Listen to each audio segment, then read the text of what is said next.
It's Jack's learning time! In today's video, we're going to learn about friction. Friction is a force between two surfaces that are sliding across each other. For example, I'm trying to pull the kayak onto the lake. Friction between the sand and the kayak makes it difficult.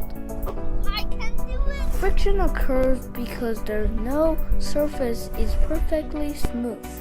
Rougher surfaces have more friction between them.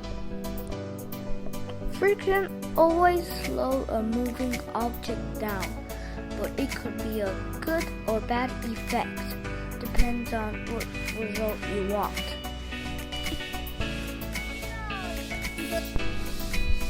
But when the kayak is on water, it is much easier to move because the surface of water molecules is smoother than the surface of sand particles.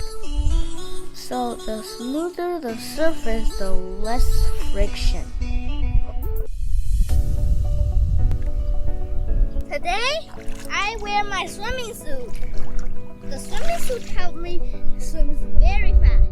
Watch me. Why wearing swimsuit helped me to swim faster? Because the swimsuit is made by special materials and compressing my body and making my body smoother, reducing friction and drag. Thanks for watching. Please subscribe my channel to view more of my videos. See you next time.